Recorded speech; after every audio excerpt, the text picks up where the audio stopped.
terms legally, if it were interpreted by a court of law, like analytics, what all could we do to customer source code, and what would we not be allowed to do to our customer source code if we said we are allowed to do analytics on your code? Sure, so very good question. The answer is yes. You know, you can go ahead and research any term and see how courts have interpreted it. Or is it defined in a law, right? And I don't know one offhand with analytics that is, but there's a lot of laws out there. I would say, that's one alternative. Another one would be to say, what definition do we want it to have? If we're going to say, customer, you're going to grant us the right to do analytics on your information. And then I heard a number of different business models where this could be relevant as well. Well, here's the analytics we really need to do. We don't need to do this much. We really just need this to make our business work. Define it in the agreement. Give it your own definition, right? That way, between you two, you and the customer that's entering into that agreement, that's the definition. It doesn't matter if there's a narrow or broader definition in a law. It doesn't matter if a court in New York has interpreted the term differently. You've given your own bespoke definition. And so it really matters in your contract. I'd suggest going that way. Because again, if you're doing analytics and you're doing analytics and you're doing analytics, those may be three different definitions, right? Because analytics, gee, what kind of analytics, and for what use, right? Okay, define that. Another place where that can help is think of it from your customer's perspective, right? Or the counterparty to the agreement, right? To the other side of the license. Well, I'm giving them, in this case, source code, or if it could be some other thing that is sensitive to me. Boy, I want to make sure there's a boundary on what I'm granting, what this analytics is, right? Because there's some analytics that would be okay to me, candidly, I'm fine with you doing it. There's others where I'd say, whoa, stop, that's going to jeopardize my trade secret right, or that's going to cause me concern. So it can be helpful to you, but it can also be helpful to your customer too, to better understand that give them comfort that they're not giving up too much. And that goes for other terms in agreements and in business relationships generally as well, but certainly business relationships around intellectual property. Remind me, what we go to a quarter after? 12:15. Okay. Okay. So I can go through a couple more slides here, and as usual, we've not necessarily gone in the order of the slides, right? Sure. It's kind of like, can you? There's actually a good cartoon on it. It's like a husband and wife, and the wife's accusing the husband of not being able to think without PowerPoint, and like at the kitchen table giving her a PowerPoint or whatever. So. I have a question on ownership. Yeah, sure. A lot of the students here will be getting full-time employment at other companies, while they may be developing their ideas here, and then maybe building code out or something like that. So, is there a danger that the company that they're working for full-time or whatever would claim that, well, those ideas, we're paying you, and those are our ideas? Yeah, and so the answer is yes. There is a risk there, and the follow-on to that answer is, hey, that's another one of those areas where you shouldn't be sticking your head in the sand. That's one of those to be very upfront about, and it's also a very common issue. I mean, it happens a lot. How many companies are how many of the top 10 most successful tech companies that anybody could put on the list? It's not the same top 10. So we're started by people who left another company and formed the company, right, years ago. Now it became very successful. It happens quite commonly. And so if you are subject to one of these agreements, because you've got employment, right, drawing a paycheck, and gee, on the side, I want to work on this project. That's possible, but realize that in that agreement, you've given up certain rights. You've granted your employer certain rights in the IP you're developing.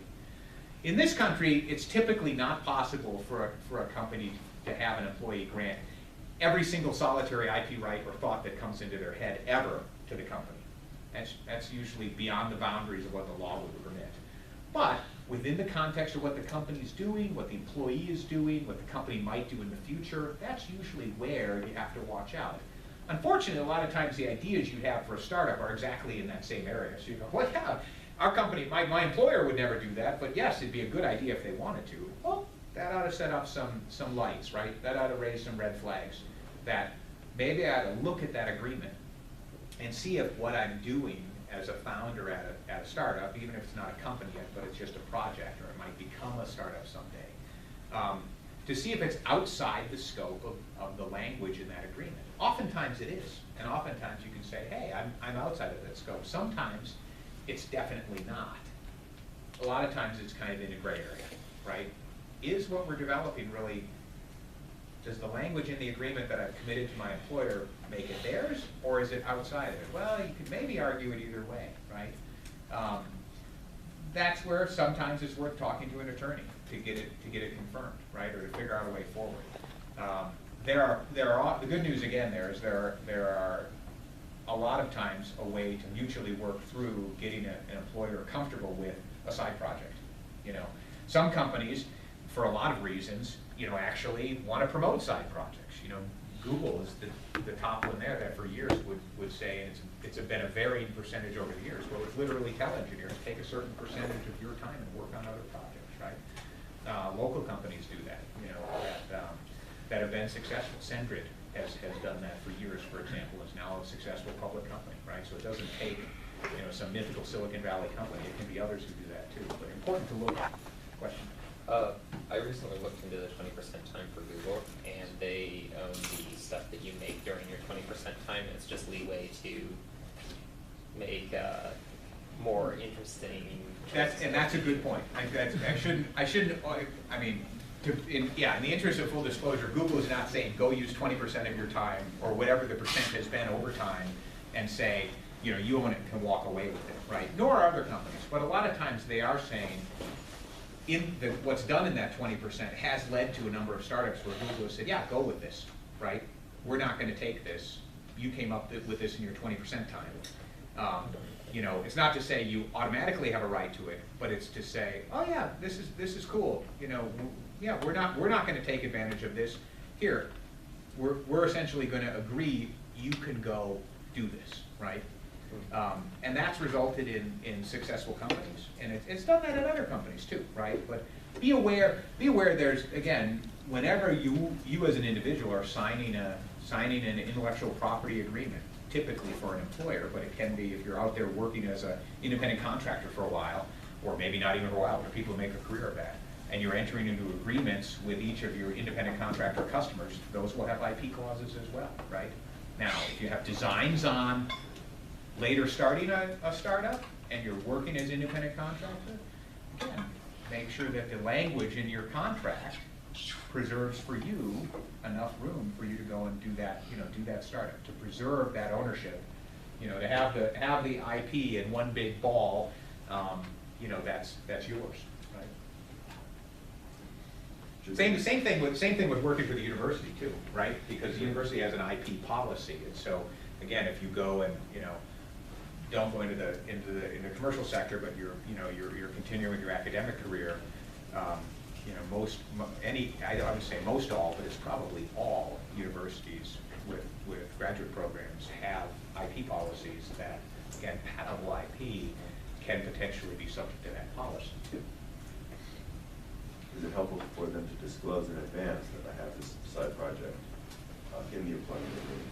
It can be, yeah. And some of you may be thinking that as well. Hey, wasn't there, when I signed that agreement with that company I worked for, wasn't there a section where they said if I have any pre-existing projects, I can disclose them on, you know, Exhibit A at the end of the agreement?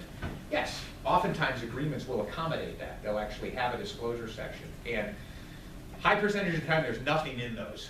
But a lot of times, someone will say, hey, wait a second, I'm named inventor on a patent.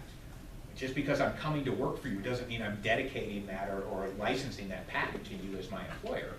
I'd be happy to talk about that if you want to pay me for it, but we're going to carve that out, right? And so there's often a preset or preformed opportunity to do that in the agreement. A lot of times, again, that's just overlooked and so where do I sign? Think about that. Again, make a conscious choice there. particularly if you do have a side project, because that can, from day one, insulate that from a claim that is owned by the company. But I think we're getting close to the end here, so this is maybe a good time to break it off. Sure. I think we've covered a lot of good ground, and I know we've hit on the key points I wanted to. If anybody has other questions, I'm happy to talk about them, and also if you want to follow up, happy to be emailed as well. I hope you've gotten some value out of this as well. Let's thank our speaker.